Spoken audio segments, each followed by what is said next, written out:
Good evening, ladies and gentlemen, and welcome back to another episode of Rune News. I'm your host, Ryan, and as always, it's bloody good to have you guys here in the audience today. And while there is no update this week, this is the last week before sailing begins. Gridmaster ends today. Jagex is taken this week to get ready to push sailing next week. And in this video, we will be discussing what we know, what's coming, and also how to make some fat fucking money on your main accounts if you want to make some investments, or if you're looking to push levels faster, especially for Ironman, what to invest in for gear and materials. Now, I'm going to make a video in the future too this week on my main account, what I've been investing in so far, so you guys can see the risk I've taken and hopefully the money I make when sailing comes out.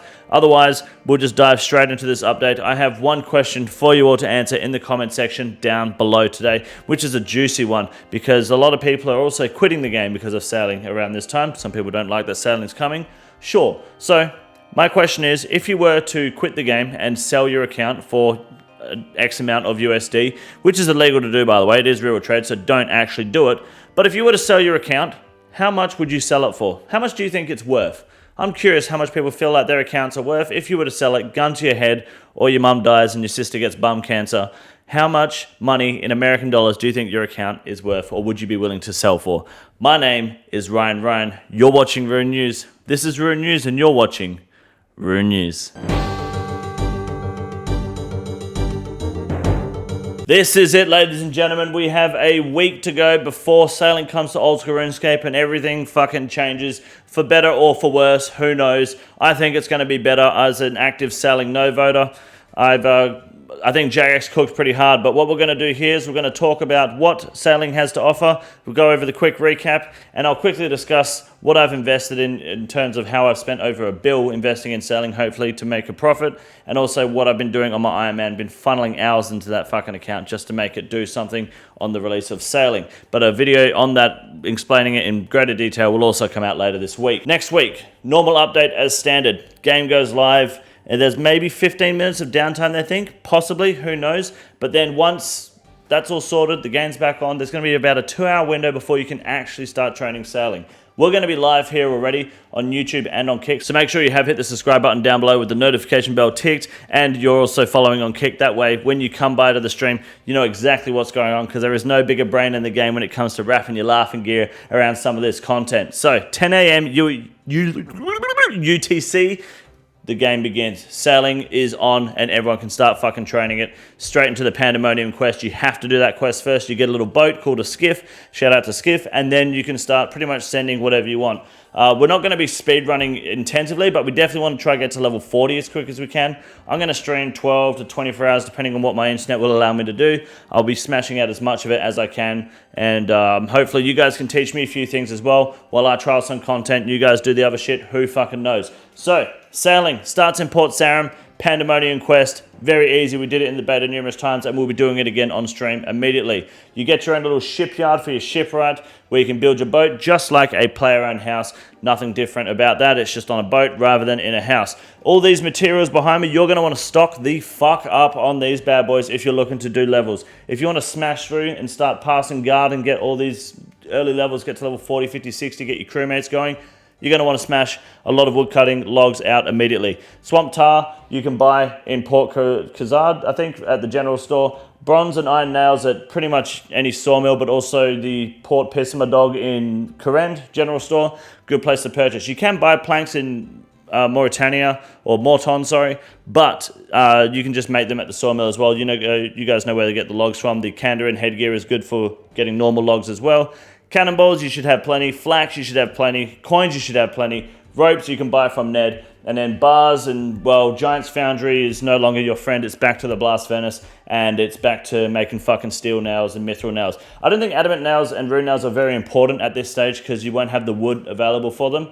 But steel and mithril nails are probably going to be the big dogs here. Teak and mahogany are going to be your main source of planks for a good 2 or 3 weeks in sailing, I would imagine, especially if you're an Ironman. As for quests, here's the quest list that you should be going through and making sure you have sorted. And skills, this is to absolutely maximize your sailing experience. You don't need these, but if you want to be able to do everything as soon as it's available to you, these are the stats you need. I need 1 more woodcutting level, 8 more construction levels, and 5 more smithing levels and I'm pretty much there. I'm probably just going to go for the wood cutting and chill.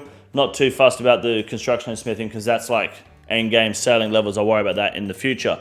As for actually sailing yourself, at level 1 you get your boat and it looks like shit. There it is. It's just skiff with a little sail and a little chest, and then you've got your port tasks to do for a little bit. Sea charting, Jagex didn't tell us about this, but sea charting is basically combat achievements or achievement diaries for sailing, and it gives permanent buffs around the world when you do sea charting tasks. So definitely do your sea charting as soon as you can. That's going to be fucking huge. Way bigger than I thought it would. Port tasks, unfortunately, do get a little bit boring, but hopefully they have a nice spin to it eventually, or there's more than just going back and forth. The bounty and hunter ones should be somewhat entertaining.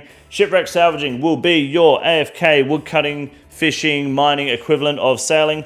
Do that to 99, no problem. Barracuda trials is your agility, Halotopolka style of sailing. Requires you to click, but also gets you good XP and is actually quite good and competitive to do. So 3 Barracuda trials will be released on the release of sailing, which is huge. Looking forward to that. Now, the basics are pretty much all here, and I've already explained all the basics to you. That's the rundown. That's all you're going to need. Talk to Shipwright Sam to get your boat back at any time, or to buy new boats, or to customize boats, and to recover your boats if you crash them. Beautiful. Shipyards will be around the place. You can modify your schematics of your boats, and it's just like construction in the, what's it called? In the player-owned house. Exact same method. I doubt you'll get much sailing XP here. This will be more construction oriented. Now, early game, you've all seen the list. It's available in the game, so you can go straight through the skill guide if you want to. Fishing at level 10 and smithing at level 30 with Knight's Sword and diving gear from Pirate Pete's Recipe for Disaster is what you're going to want for early game sea charting, which is huge. Port tasks are going to be super easy to do, as well as salvaging your boats and the facilities too. As you can see here, you're going to want wood for your hull, sails for your hull, or wood to mahogany for that, bronze to mithril for your helm and keel on your cannonballs, and that's for your bars and your nails, as well as your salvaging hook and your cargo hold. You're not going to need to prep too much adamantite and rune at the moment, so don't go too heavy there like we were saying. Bronze to mithril, wood to mahogany, you're fucking set. You won't need, yeah, it's just wood, oak, teak, and mahogany. That's right, sorry. For some reason, I was cutting yew trees earlier in the week. I was like, yeah, this will be good for sailing. There's no fucking new planks, you dickhead. So that was my bad. Don't do what I did. Mid-game is around the level 30 to 35 region, and it's probably going to be Barracuda trials all the way, and maybe a few quests until you get to the Great Conch, which is that new big island. That's mostly it for the mid-game of sailing, to be honest. Basically, troubled Tortugans, unlocking the Griffins, and all the other mid-game shit, getting all your islands and quests done, and just Barracuda trialing to 55. And then the late game is pretty much good luck. See you guys at level 99. First one there gets a pat on the back. If you're an Iron Man, stock the fuck up. And if you're a hardcore Iron Man, don't play. Just don't do it for like a week. Let the bugs get ironed out. Let Jagex make sure everything's safe. Don't do anything you can't risk unless you've already done it on another account, because if you lose your hardcore status within the first 7 days of sailing, you deserve to never play fucking hardcore Iron Man again. Ultimate Iron Man, you shouldn't be playing the game anyway. You've got problems elsewhere in life you need to fix immediately. Otherwise, I don't think they've even announced what's going to happen for the first 99. Someone reading this post now, who could be first, who knows? Whether they're going to do like a competition or like some sort of reward for the first 99, I have no clue. I don't intend to go for it, but best of luck to those involved. That is going to be it for the old school RuneScape segment of this video, but we're going to now figure out how to make some fat fucking cash, because there is a lot to be made this week with the Grand Exchange segment with Wade Green in 2 seconds. Sit tight. For the last 10 years now, RuneScape 3 has had absolutely nothing going for it, and hopefully next year it changes, but that remains to be seen, and even then we're not sure if it's actually going to fix the game or not. So until then, the only thing that really stands the test of time with this game is one simple fact, and that is that RuneScape 3 is fucking dog shit. Good evening, ladies and gentlemen, and welcome back to the Grand Exchange segment for Rune News. My name is Wade Green, and this week for the biggest rise of the week, black nails. I'm going to be honest with you, I didn't even know these fucking things existed. Where the fuck do you get black nails from? And why are there over 70,000 of them traded 4 days ago? You can't even use these in fucking sailing. You're getting scammed. Someone is running a fucking scam here, and some idiot is fucking buying them up like there's no tomorrow. Speaking of scams, the next thing you could do to ruin your life and scam yourself in old school RuneScape is buying bronze nails of any kind. Don't fucking invest in these and try to make a profit on the Grand Exchange, you fucking idiot. Bronze and iron nails are not only easily accessible by shops, but they will be gone in a fucking instant. You're not going to need these. Once you hit level 30 and start using teak, is it 30 or 40? Start using teak logs. That's going to be the main way that people are doing sailing. Teak and mahogany, steel and mithril. Bronze and iron, you're going to be there for 2 minutes. They're the easiest levels to get past. They're way too quick. It's not going to fucking matter. Come on, guys. You won't need that many fucking nails. Don't scam yourself with the bronze and iron nails. Don't waste your fucking time with this. You're a dickhead. Jump to steel, mithril, or even adamant immediately. That's where the fucking real money is. Adamant bars, they're fucking going up. Now for the most valuable traded mega rare of the week, we've got the Twisted Billybong Billium Chillium hanging around at the 1.4 bill mark, which is a filthy number for a T-bow. But of course, with selling coming out, there's really no comment to have on this at the moment. We have no fucking news for you for mega rares. We don't know what's happening. Everything's in fucking shambles right now because it's all about sailing. So for now, just hold your T-bows.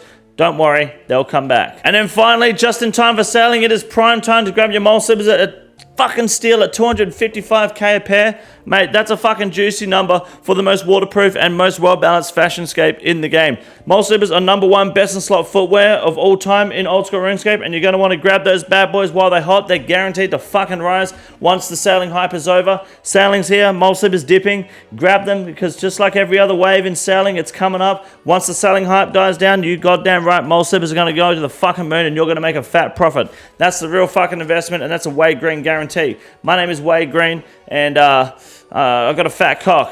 Have a good night.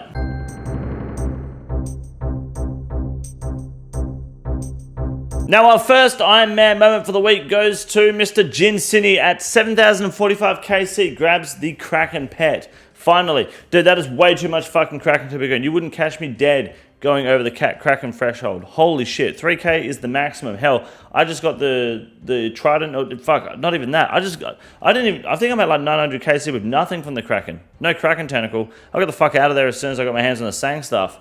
You're insane. Nice work. Next up, we have more of a DiGiorno getting himself a Tormented Synapse, wondering what to make. I think you should make the Scorching Bow or the Purging Staff. It doesn't matter because you can switch between them whenever you want. It just costs you an Iron Bar and a Battle Staff for the staff, or an unstrung long magic bow for the bow. Just don't make the Embolite until you get your second Synapse. And finally, Dante gets himself the Jad Pet right here on, what is that, 9kc Jad Pet. Beautiful. Actually one of the best pets in the game. Now it's time to go to get your Inferno Cape and then do the Jad Challenge, 6 Jad Challenge, and get the better Jad Pet, which is arguably one of the best pets in the game. My name is Ryan.